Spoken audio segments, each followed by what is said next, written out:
Hello friends, welcome to my channel. In this video I am going to discuss William Wordsworth. I'll discuss introduction to him, his writing style and his theory of poetry, which is very important in romantic poetry, right? So we'll discuss each of them.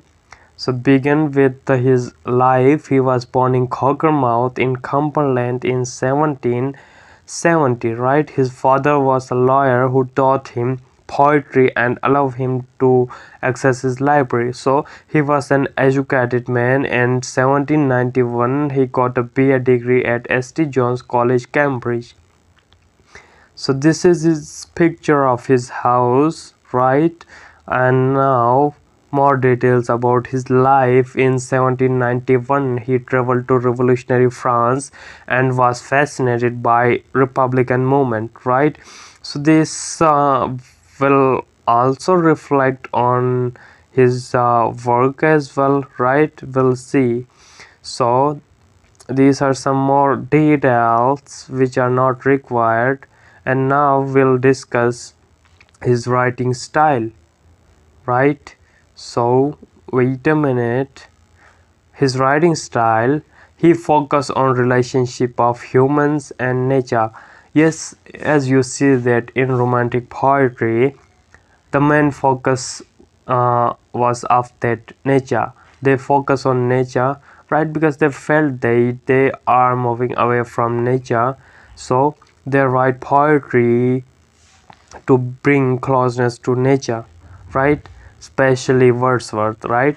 And use of everyday speech pattern in his poetry.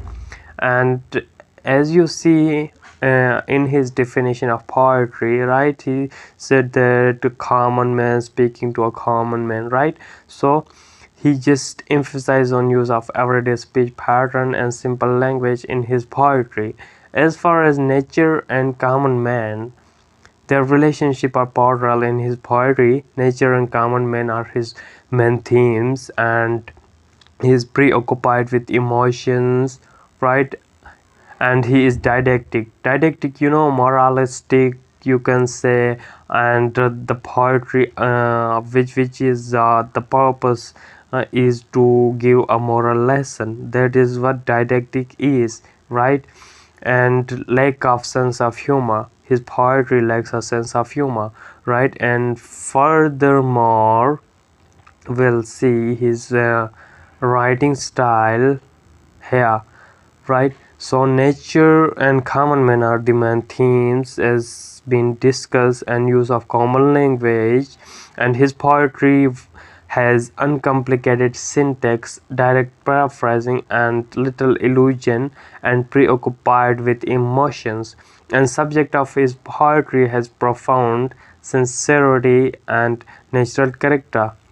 And we'll see use of ordinary and everyday vocabulary and common language and speech patterns poetry affected for nature. And yes, comparison of ordinary man, common man, and his poetry lacks a sense of humor, as already been discussed. Now we'll discuss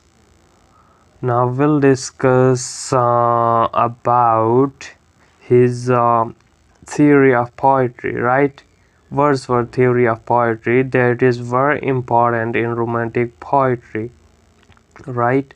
So here we go. So as you know that the romantic period begins with the publication of lyrical ballads, which is the work of Wordsworth, and in collaboration with St. Coleridge, right? So from this preface to lyrical ballads, he just defines some certain rules for poetry. Who is poet and what is poetry, right? He defines some certain rules for poetry. So this is what his theory of poetry is, right? According to this theory, we'll see who is a poet, what is poetry, right? So the object of poetry is, the principal object was to choose incident or any situation from common life, right, to make this incident and situation interesting by uh, tracing in them the primary laws of our nature. Nature is the primary theme in romantic poetry, and what should be the language of poetry, right? So before that, we'll discuss who is a poet according to Wordsworth. From preface to lyrical ballads, who is a poet? What is a poet? He is a man speaking to a man, right? Endowed with more lively sensibility, who has a greater knowledge of human nature and more comprehensive soul than are supposed to be common among mankind, right? This is what his definition of poet is. He set a certain roles that only the one who fulfills this definition of poet is a poet, right?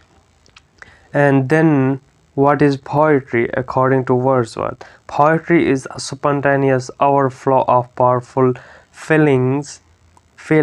It takes its origin from emotions recollected in tranquility. Here you see, he again set a specific definition of poetry, the one who fulfills the writing, the literature, the poetry which fulfills this definition or agrees with this definition is called a poetry. So again, he is setting some rules for poetry, right? And then the emotion is contemplated still by species of reaction, tranquility gradually disappear. So these are more details just to remember his definition of poetry, right? So who is a poet? What is poetry according to his theory, and what should be the language of poetry, right? So the language of poetry, he said, of this man, common man, is adopted because such men hourly communicate with the best objects from which the best part of language is ordinarily derived, right? And because being less under the influence of social vanity, they convey their feelings and notions in simple and unelaborated expressions, right? And furthermore, we'll see his theory, poetic composition. What makes a poetic composition? He says that in this mode, successful composition generally begins and in a mood similar to this it is carried on, but the emotions, you see, the emotion, emphasize on emotions from various causes is qualified by various pleasures, so that in describing any passion whatever which are voluntarily described, the mind will upon the whole be instead of enjoyment, right? And this is the poetic cycle according to him. First there is an object, any object, for him nature indeed, right? Then the poet observe the object, right? That makes a sensory experience, then emotions are evoked, right? And then memory and recollection. Memory is formed which is recollected in tranquility, right? Tranquility, the calm state of mind, the serene, you can say, right? And then these recollections, thus memory recollected in tranquility, they kindred emotions. Kindred mean to catch fire, to ignite, right? These ignite emotions. And the poet writes, right? A poem is formed, and then the poem is read by a reader, and emotions also invoke in readers as well.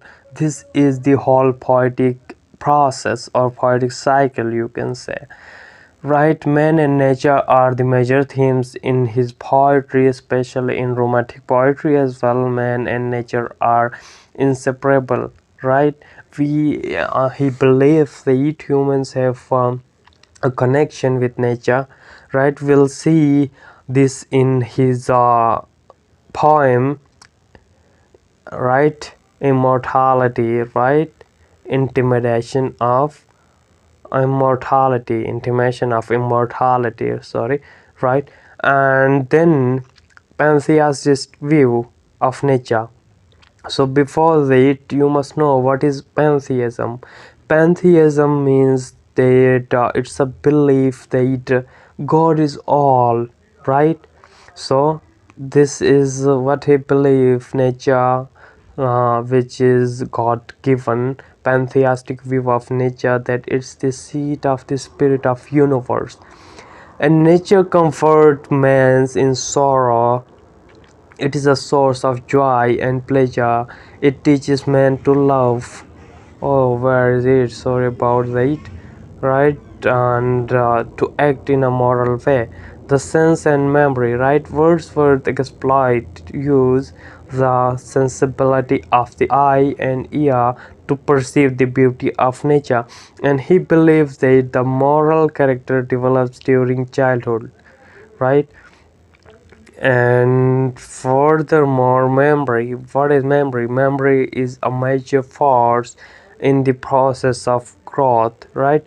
And what is the poet task according to Wordsworth? He said that the poet is a teacher, as you see in the beginning of intimation of immortality. Child is a father of man. This means that a child is a teacher of man, right? So the poet is a teacher which shows men how to understand their feelings and improve their moral being, and draws attention to ordinary things of life where the deepest emotions are to be found, right? Wordsworth's style is concerned has already been discussed, use of blank verse, and he proves skillful at verse forms, sonnet, ode, ballads, and lyrics as well, right? So this is all about today's lecture, and in next lecture we'll discuss his poem Intimation of Immortality, right? Hope you get it. Thank you for watching. Notes are in the description, just click the link.